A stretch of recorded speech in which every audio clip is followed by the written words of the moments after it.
engaging and participating in freedom activities in our area for the last 60 years plus.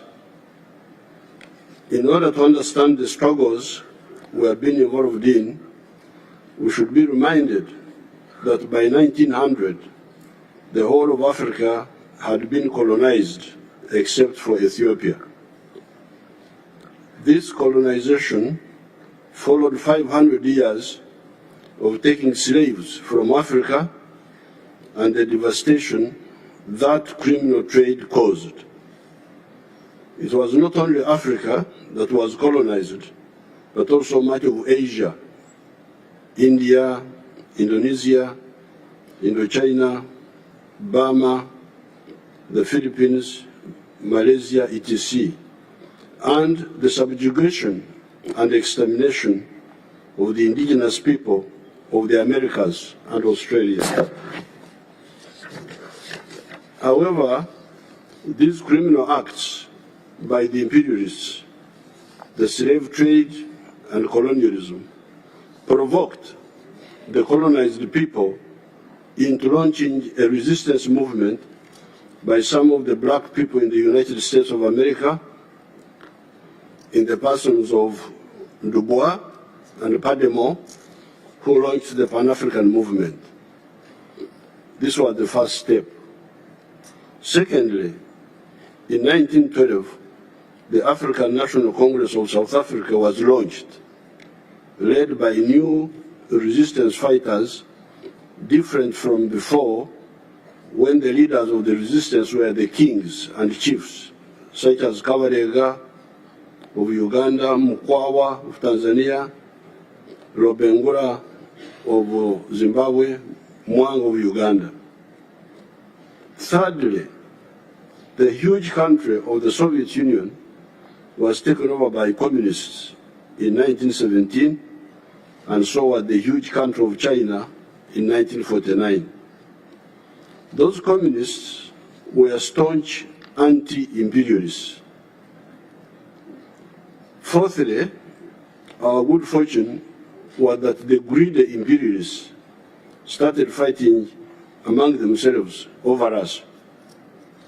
I'm referring here to the so-called First and Second World Wars. In effect, these were inter-imperialist wars vying for domination of the world. In those wars, the imperialists weakened themselves to the advantage of the anti-colonial movement. That is how India, Pakistan, Indonesia, etc. got independence. Some of the imperialists tried to cling to colonies, but they were defeated in Algeria, Vietnam, Kenya, Mozambique, Angola, Guinea-Bissau, Cape Verde, Zimbabwe, Namibia, and South Africa. Fifthly, even within the imperialist countries, we had allies that were against the evil system. People like Fena Brockway, Dingo Foot, Olof Palme were with us and with our parents before us in opposing this evil system. It is these 5 factors that caused the defeat of the imperialism and restored our sovereignty to some extent.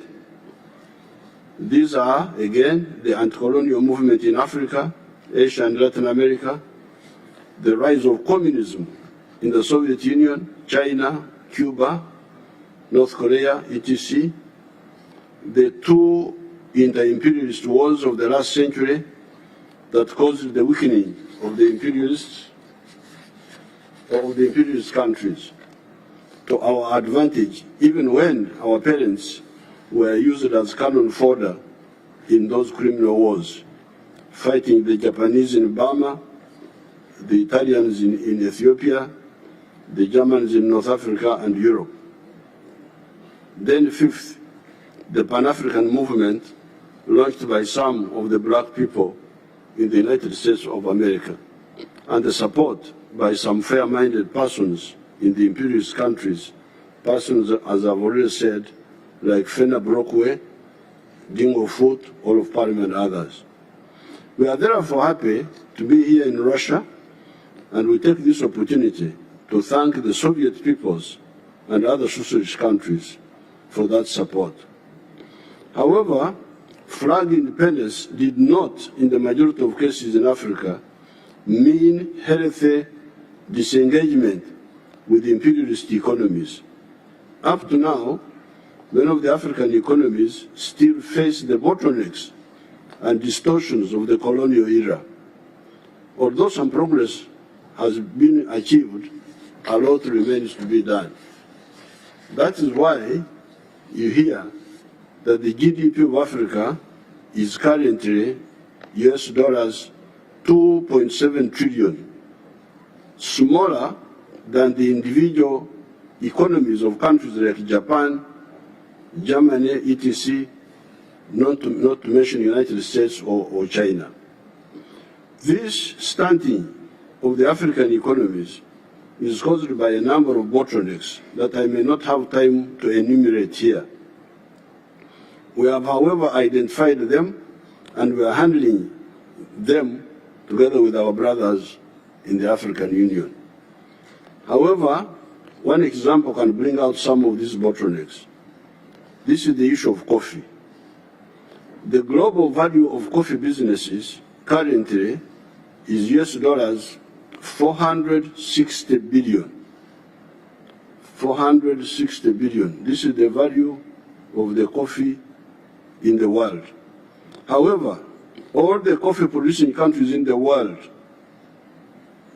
Africa, Brazil, Colombia, Vietnam, all of us, take only US dollars 25 billion out of this. The coffee business in the world, 460 billion. All of us, the coffee producers in the world, our share, $25 billion.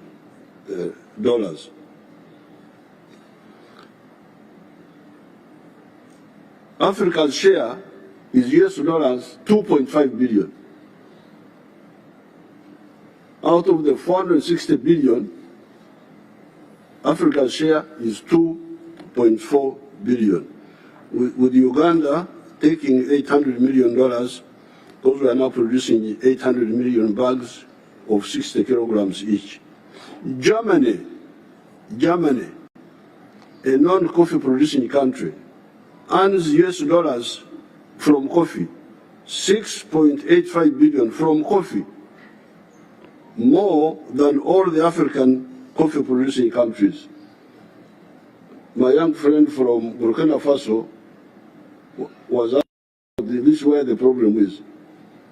I could see he's very worried, our young soldier there. So you have the answer here. This is part of modern slavery. This is the modern slavery. What is causing this? Africa being locked into and also locking itself into only producing raw materials of agriculture, minerals, etc., and abstaining from adding value. A kilogram of good coffee today earns about US dollars 2.5. The same kilogram roasted and processed outside Africa earns about US dollars 40.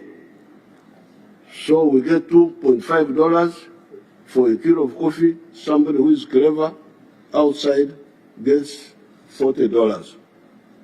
This is the hemorrhage that has stunted Africa's growth. There are other bottlenecks, but I do not have time to go into them. Therefore, my proposal to our allies of Russia, India, China, etc., is to point out to them that they could help here by policy decisions to buy value-added products from Africa rather than raw materials. Those are products like processed coffee instead of bean coffee, chocolate instead of cocoa beans, textiles instead of just cotton, steel instead of iron ore.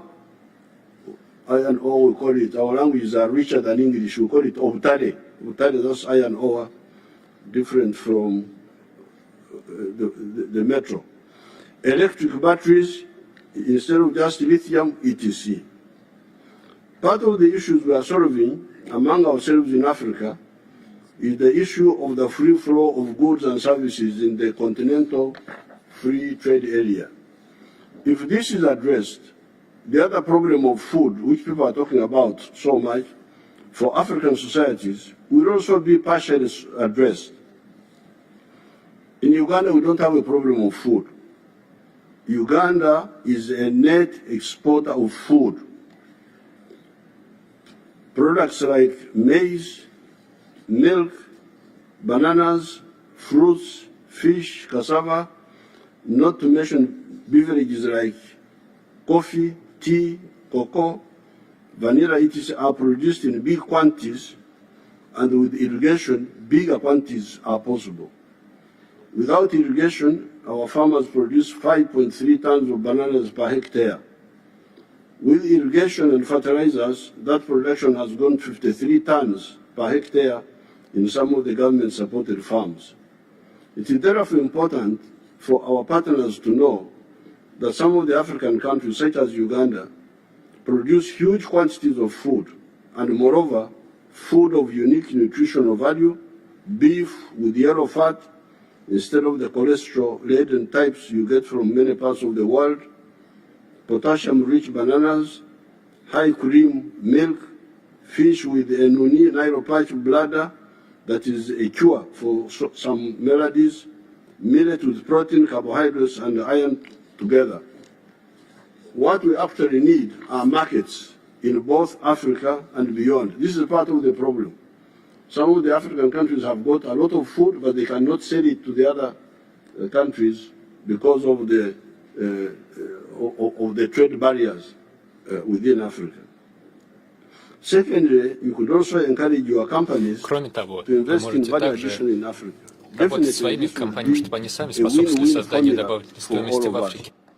Value addition to the abundant raw materials in Africa means more jobs for the unemployed African youth that are dying in the Mediterranean trying to reach Europe, and more money in their pockets.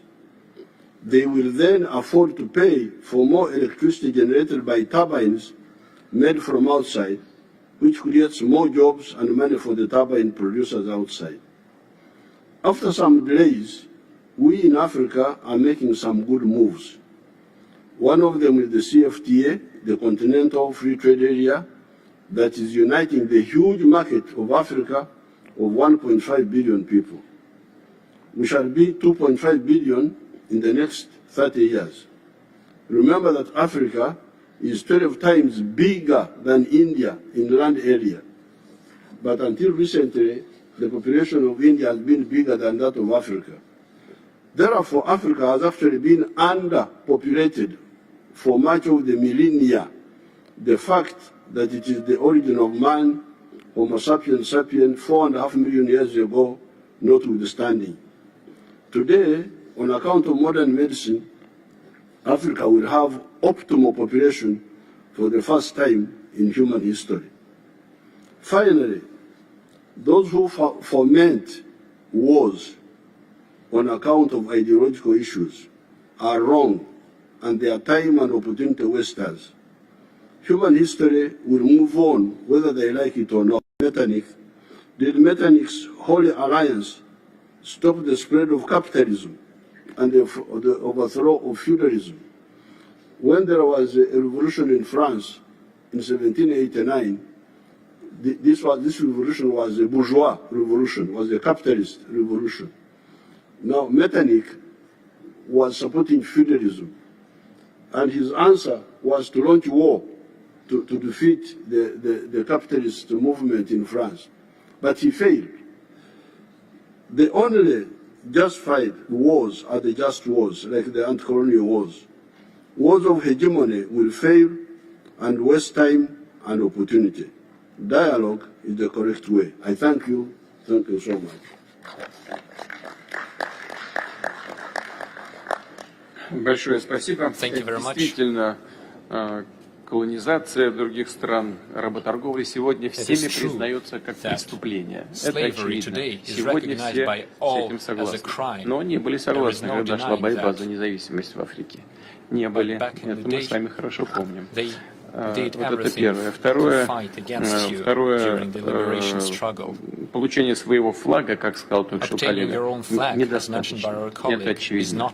Вот сохранение монополии некоторых стран в области финансов, в области технологий, в области цифры, да, и в области продовольствия, вот это неприемлемо. Да, с этим нужно бороться. И, конечно, вот многие здесь присутствующие знают, Советский Союз, Россия никогда не исходили из того, что нужно покупать в Африке только сырье. Сколько Советский Союз построил предприятий, электростанций, сталелитейных заводов в Африке. Мы должны вернуться к этой практике, как призвал сейчас коллега. Мы будем это делать и на двухсторонней основе, и на международных площадках. Спасибо большое. Позвольте предоставить слово президенту Республики Конго Денису Нгесо.